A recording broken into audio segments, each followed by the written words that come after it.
Ang pinaka-nakakatakot na nakuna ng CCTV actual video. Aswang pumasok sa kwarto. Inaswang ang nasa kwarto. Narito na ang mga pinaka-nakakapangilabot na video na Sosyal? nakunan ng CCTV. At sa mga videong ito, kapag napanood mo, ay check na mapapasubscribe ka. Hoy! Sige na. Sa video na ito nakunan ang isang bisikleta ng bata na tila umaandar kahit wala naman nakasakay dito. Isang nakakapangilabot na karanasan nang makita ito ng CCTV operator na tila umaandar ng kusa sa 10 oras ng ating gabi.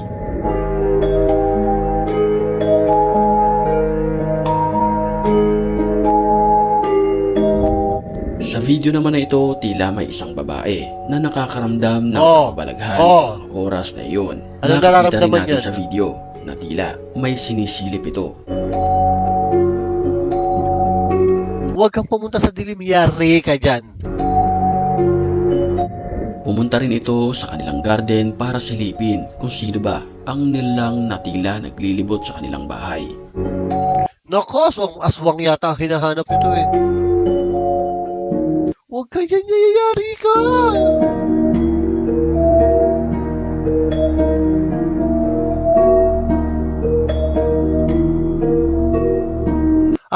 Kinuha yung bike. So, yun sa umpisa, umaandar mag-isa yung bike, tapos itong babaeng to, kinuha niya yung bike. Yun yata yung bike na yun. Ponggoy, lumayas ka. Loloko mo ako. Sa video, mapapansin natin na tila may isang panda na pinagmamasdan ang babae sa bawat kilos nito. Ayon sa ilan, ito ay posibleng tao na nagsuot lamang ng costume. Panda, yari ka. Ang laki ni Panda, oh. Gayunpaman, ito ay possible na isang killer na gumagala sa gabi.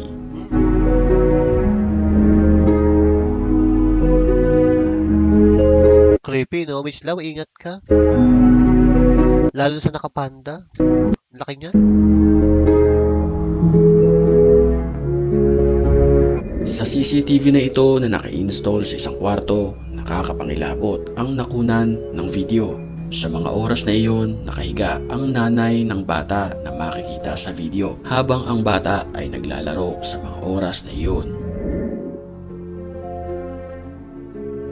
Sa puntong iyon, tila ang bata ay may nakikita sa pintuan.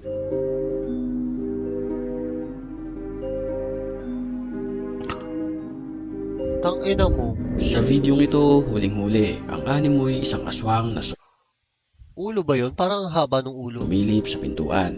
Napansin ito ng bata. Sa puntong iyon, narinig din ito ng kanyang nanay.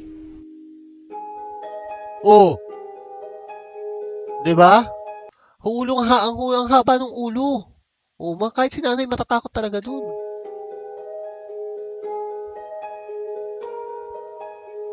Bago tayo magpatuloy, batiin muna natin ang mga certified matapang. Oy, di ako nagulat. Kamalulupit na comments, yun ang ating pipiliin. Back to the story. Sa kumalat na video naman na ito sa internet, nakakapangilabot ang nakunan. Makikita natin ang lalaking ito na tila napahiga ng hilahin ng isang masamang espiritu habang naglalakad. Madalas din ang usap-usapan sa building na tila marami ang kababalaghan na nangyayari dito. Gayunpaman, na-videohan ang isa rito at ito ay ang paghila sa lalaki Ako pag nakaranas ako ng paranormal, ayoko nang hinihila ako. Gusto ko ako yung humihila. ng isang masamang Pag nakaka-experience ako, gusto ko ako yung humihila. Ayoko nang ako hinihila. espiritu. Titindig naman ang balahibo mo sa videong ito na nakunan mula sa isang elevator sa bansang Japan. Sa mga oras na iyon, may isang lalaking nakasakay dito at nang siya'y lumabas ng elevator, ito ang biglang nakunan ng CCTV. Isang babae na mahaba ang buhok na tila nasa loob ng isang salamin ang nakuhanan ng CCTV. Creepy. Saan galing yun? Nakakapangilabot naman ang nakunan ng CCTV na ito. Misteryoso kasing hinila ang babae mula sa kanyang kama.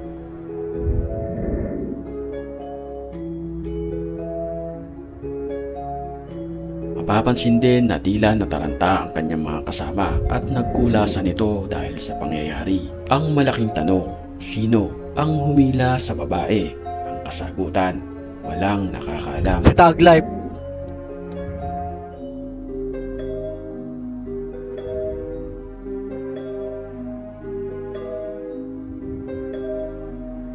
Si Tag Life yan, pag ganyang hila. Mag-isa lamang ang babaeng ito sa kanyang bahay sa mga oras na iyon nang makaramdam ito ng isang paranormal activity. Makikita sa video na tila nagbukasan ang mga cabinet nito kahit wala namang tao na nagbubukas rito. At ang mga pinaka nakakapangilabot pang pangyayari ay panoorin natin.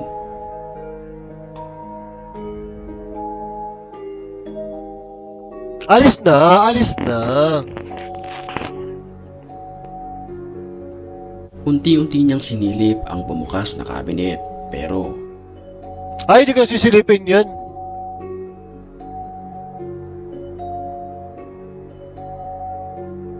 pansinin natin ang baso na ito. Tila nahulog na lang ng kusa sa labag. Kuha ang video na ito mula sa isang parking lot. Makikita natin na may isang sasakyan na tila magpapark sa mga oras na iyon. Sakay nito ang isang babae at lalaki. Maya-maya lamang, may bigla na lamang sumulpot na isang bilog sa gitna ng daanan. Doctor Strange. Lupit ha. Napansin ito ng lalaki. Dala ng curiosity, pumasok siya rito. Panoorin natin.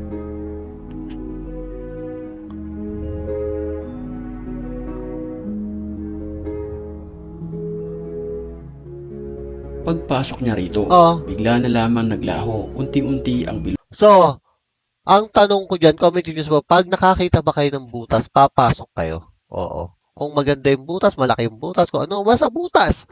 Diba? Na ganyan. Papasok kayo.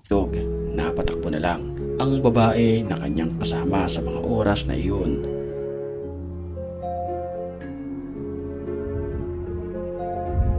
Bakasyon sa isang opisina na ito nang magbigay ng alerto ang CCTV sa officer kung saan nakuhanan ang tila isang white lady na dumaan sa bandang madilim na bahagi ng opisinang ito.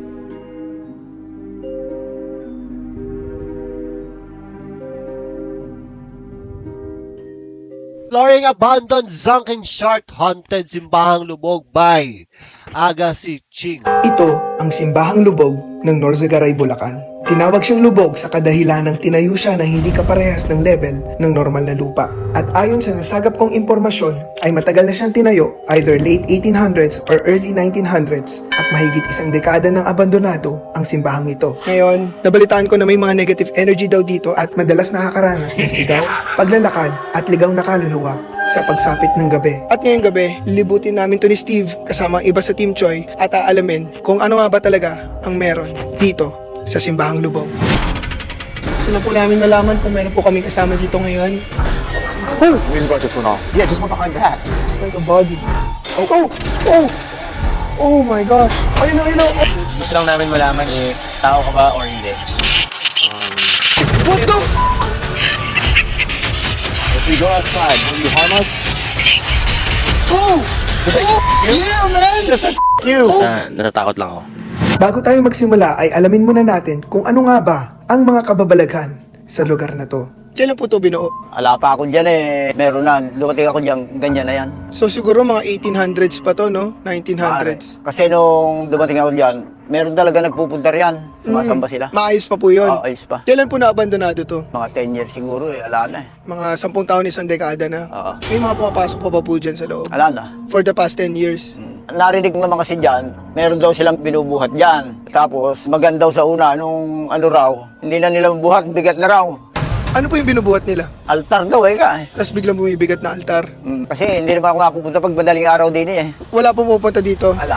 Ngayon pa lang ay inuunahan ko na kayo na dito sa exploration na to ay magkakaroon kami ng hindi inaasahang encounter sa demonyo. Ngayon, nandito na tayo at gabi na. Kasama ko si Steve, kasama ko si Ed, at kasama ko ang mga kapatid ni Rick, si Morns, tsaka si Roma. At lilibutin na namin ngayon itong simbahan na to. Ngayon pa lang guys, sobrang dilim na sa paligid. Wala talagang ilaw, and as early as now, I can feel a different vibe here. Hindi ko mapakita pero ginugoosebumps na ako. Pero mamaya mas malalaman pa natin kung anong story nito kasi gagamit tayo ng mga ghost equipments. So, are you excited? Oh, I'm really excited for this. The last time we did The the paranormal paranormal thing, I got a little bit shocked. At the river, yeah. Yeah, that the was river. your first time though. Yeah, but now, I'm gonna redeem myself. Yeah. So, guys, hindi ko muna sinama ang ibang team, Choy, kasi ang gagawin namin ay next level na paranormal investigation. Kaya, samahan nyo kami. Sa paglalakad pa lang namin sa simbahan ay mas naintindihan namin kung bakit ito naging abandonado.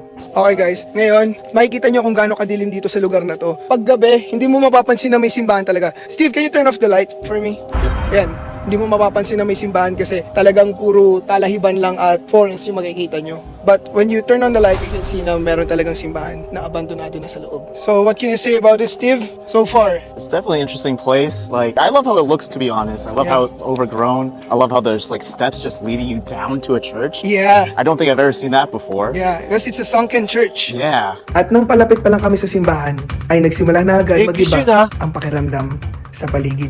Steve, can you feel that? The more we get closer to Yeah, the church, I can feel like Yeah. something negative. Yeah, bro. Like, exactly. I'm starting to get goosebumps now. Holy can you feel shit. that, Ed? Oh, Jay. I don't want to get. Oh my God. Habang lumalapit kami sa simbahan ay sunod-sunod na agad ang pagpaparamdam na para ba kaming binabalaan. Steve, this is the What's man. that? I thought I heard like some scratches. Okay, okay. Bro, the Sabi mood ko just sa- changed so much. Kanina ko pa tinitignan dun eh. Tapos parang hindi ako makatingin dun. Basta natatakot lang ako. So, guys, kanina nagsushoot kami ni Steve sa camera niya. Habang nagsushoot kami, we heard some giggling. But we can feel it. No, stop doing that. Maybe I caught that on camera. That was just a weird sound just Yeah, now like coming from the screaming. inside. Well, like some giggling noise. What did you hear, Steve? Like some giggling noise. Like, Inside, Yeah. dun pa lang. As soon as we went to the place, nag-iiba yung vibe. Pero ngayon, we're gonna go inside. So, huwag na tayo magpaligoy-ligoy pa, let's go inside. let's go. Let's go. Kaya nagsimula muna kaming magdasal at humingi ng kaligtasan para sa bawat isa. So ngayon guys, sisimula muna kami sa labas bago kami pumasok sa loob. As you can see dito sa labas, puno-puno ng mga grass. At dito may isang CR ata to, no? It's also abandoned na rin. Nang nagpapaliwanag ako dito, ay biglang pumasok si Steve sa loob ng simbahan nang hindi niya namamalayan. Damn, guys. What the heck? What was that? Steve, why you went inside already? I don't know, man. It just lured me in, bro. What? Yeah, bro. I don't know. I can't explain it. I just walked right in there. I thought I like Holy just shit. forgot about everything. Oh my God. Yeah. It just, I don't know. Like it's inviting you. Yeah, I was just so focused. Yeah, I thought you guys were behind me too. I didn't know I was walking in there by myself. Yeah, you were. Oh shit. You didn't realize we're not No. with you. No. Hindi pa namin naiintindihan ng mga warning sa mga oras na to, pero mamaya sa Ako din hindi ko rin maintindihan pinag-uusapan yung English. dulo ay mas maiintindihan nyo kung bakit. Bago po kami pumasok, we mean no harm. Nandito lang kami para maglipot po, i-check yung place. Sana po wala po masamang mangyari. And respeto po namin yung place nyo at wala po kaming masamang hangarin or masamang balak po na gawin dito sa loob. Thank you After you, bro. po. Okay. Oh, wow. So, makikita nyo guys, hindi siya yung masyadong malaking church. I think good for mga 50, 80 persons, kasya dito. Pagpasok mo sa loob, makikita mo talaga na it's very abandoned na wala na talagang pupunta dito, wala nang nakatira dito, wala nang dumadaan, wala nang naglilinis masyado. Based on sa mga tiles, sa mga ganyan. Everything's still pretty like intact, especially Yeah. this over here, the But cross. you can see that no one's been here for a long Yeah, time. for sure, man. Okay, so ikutin muna natin yung lugar guys. Here makita nyo, sofa, mga gamit dati nung pinagtiran dito. Dito siguro baka may mga alaga, mga manok, no? Oh, ba't ganun? May mga dolls, sirang dolls na dito. Ito, hindi ko alam, Choy. Dude, is that a doll? Yeah, Yeah, it's like a voodoo. yeah, voodoo. Bro, that's creepy, man. Yeah, who's taking a doll here to an abandoned church? You know what I mean? Exactly, It's a little bit strange. yeah. And look, it took the body apart, like the head's gone too. So, meron ditong Kulap. mga dolls na sira-sira na. Ganun? There's even Yeah, slingshot. slingshot. There's Oh, even a that's sick. slingshot. That's Wow. cool. There's even a doll here. Do kids come here to play with their toys? What would kids come here? Yeah, I know. In the middle of the forest, man. Yeah. So, kind of weird, guys. Siguro either pwedeng may naglalaro dito or something else that's going on. Another toy here, Steve. Yeah. There's lots of toys here. Yeah, so many. Oh. So dito, I think this is a room. Kuya Ray, ano po ito dati? Itong pwestong to? Kwarto? Parang kwarto yan. Kwarto ng mga... Yung mga tao siguro pupunta riyan. May nagpupunta kasi dito dati, nagsasamba sila riyan. Baka diyan sila nakamahinga, gano'n. Ah, okay. Parang resting room siya. So here you can see stairs. So siguro iniwan na lang ata yung mga gamit dito, no? Hanggang ngayon hindi pa kinukuha. Ah, so may dumadaan pa rin dito sa umaga. It's like I saw something pass by. Parang may nakita akong dumaan dun, Choy. Dito, yan. Ito mismo, yan. Ito sa may manukan. Oo, sa may wall, parang gumanan. Yung posibleng makita ko siya kanina kasi naka-off yung flashlight ko, tapos lahat kayo dito nakatutok eh. So pag gano'n ko, parang maliwanag yung gano'n. Seryoso? Oo, seryoso. Tandaan ang pangyayaring ito dahil konektado yan sa mga kaganapan mamaya. Anyway, check muna natin to. So, ito, as you can see, merong si Jesus na nasa cross. Siyempre, church nga sa mosque. Tapos dito, guys, mga damit at mga toys. May mga pambata pa. Ang daming toys. Ayun o. May mga damit, mga toys, mga bags. Pwede siyang donations eh. Pero hindi ko sure. Comment down nyo na lang kung ano sa tingin nyo. Pero ang dami dito sa likod. Let's go down. So dito naman guys, it's the same room as the other one. Same structure lang. More on pretty much the same. Kaso nga lang dito, may kakaiba kaming napansin. Makasiligan nila ano yan. Ano, malambot ba? So dito may mga sinunog na damit. Bakit kaya may susunugin na damit? Sinunog. Hindi nila kailangan kaya... Ba't dyan sila sa loob ng simbahan magsusunod? Pwedeng itapon na lang, ano? Oo. Napansin nila na may mga sunog na damit dito. Di namin alam kung bakit sinunog yung damit. Alam nila sinunog kasi yung apoy umabot hanggang dito sa taas. Yung itim niya dyan. So much mystery going on at nakaka-curious lang at the same time. Ngayon mula nung gulabat ko. Nangingilabat pa rin ako. Yung nakita mo kanina, Oo. At saka, basta, siguro pa rin. ibang pakiramdam, no? So ngayon tapos na kami mag-explore. The place is not too big. But you know what I found? There's a lot of mysteries in the place. Like, Yeah, there is. in one room, there was like clothes burned. I don't know why they burned the clothes. Yeah, no, I saw that too. You saw that too, right there, Yeah. right? And then the dolls. Dolls is weird, all broken up. It could be there's a kid playing here because there's lots of kid stuff, or it could be something else. So it's kind of mysterious for me. Ngayong tapos na tayo maglibot, ay simulan na natin ang paranormal investigation. We're gonna explain kung ano yung mga gamit itong dala namin ngayon. First, we have the EMF. Classic. Alam niyo na to, ilang beses ko na ginawa to. So it detects electromagnetic frequency. Hey, bro. Bro, I just opened it. Yeah, shit, still, man. it's going off, huh? It's going to orange. Oh my god. And then we have the REM pod. You just place it on the floor, and then like you have an antenna that you put here. Whenever, if like a spirit can go up to it, it will start making noises. Making noises. Yeah. So, it's also a way to detect entities. And this is the music box. If ever may dumaan sa harap, mag-iingay siya. And last one, we have this one. You don't really see these a lot in paranormal investigation Yeah. videos, but this is one of my favorite things to use. I've used it before. Yeah, so we just place it like right there, for example. Yeah. And if there's a spirit, you will see like Shadow. they'll block. the Diba lights. nakikita nyo yung stars ngayon guys? If ever may humarang or may pumatong sa stars na yan, it means there's something. So let's set it up. Dito sinet up na namin lahat ng paranormal equipments namin ni Steve. At iniligay namin sa iba't ibang sulok ng simbahan. At nang matapos na kami, oras na magsimula. Okay guys, so magsisimula na kami. Hello po, ako nga po pala si Agassi. Hi, this building. You can come join us, sit with us. We would love to learn about this place, more from you. Makalipas ang ilang minuto na wala kaming nakuwang response, ay dito biglang may na-detect ang REM pad namin sa mismong lugar kung saan nakakita si Edric kanina. Oh! Oh! Oh! Oh! Oh my gosh! Okay, REM pod's going off. Alright. Exactly kung saan nakakita si Ed. That's the exact spot. Exact spot. Okay. Okay. Parang may tumatakbo. Wait, what the Yeah, yeah. Did you see that from Yeah, there? yeah, yeah, Right yeah. Nakuha mo na mo, Choy? Yeah, yeah, yeah. Hey, Oh, that's not me, bro. that's not us. There's a space. Nakikita nyo guys sa may tabi, sa left side nung statue. You okay? You know? Yeah, you noticed that too, right? There's nothing there. It's just not me. Well, you can see like some of the lights just Yeah, disappear. yeah, yeah, yeah. Yeah, like, right there. Oh, you know. you Oh see my God. Yeah. Holy ano? Gumagalaw siya dito. Ay, guys, ito.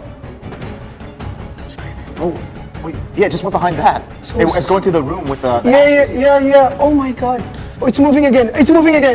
Yeah, point over there. 'Cause no one's walking it, you see? No one's walking it right now. Okay guys, kung napansin nyo, gumagalaw yung ilaw. Hanggang ngayon, may gumalaw na papunta dito. Simula dun sa REM pod na umingay, dire-diretso dito, papunta dun sa mga bagay kung saan may sinunog na ano. Tapos wala kaming ginagalaw kasi yung light, andyan lang siya the whole time sa likod. Okay bro, this is getting interesting. Salamat sa presence nyo. Kaya nyo pa bang pagalawin ang iba pa naming equipments para lang mapalaman na nandito kayo? Ginalaw nyo na yung REM pod, pwede nyo pagalawin yung iba? Either itong REM pod na to, yung EMF ni Steve, or kahit anong music box. Yeah, maybe this spirit doesn't like to talk, but we caught it with the laser grid, Yeah. right? Maybe it doesn't want to communicate. Okay guys, so nakakuha kami kanina ng konting movement. Gumalaw sa REM pod, gumalaw dito, pumunta sa kwarto. Pero after nun, nawala na ulit. Like Steve said, may mga certain entities na ayaw makipag-communicate daw. So, we'll just wait. Hindi namin sure kung ayaw niya or nahihiya lang siya. Pero ngayon maghihintay kami at itatry namin yung spirit box para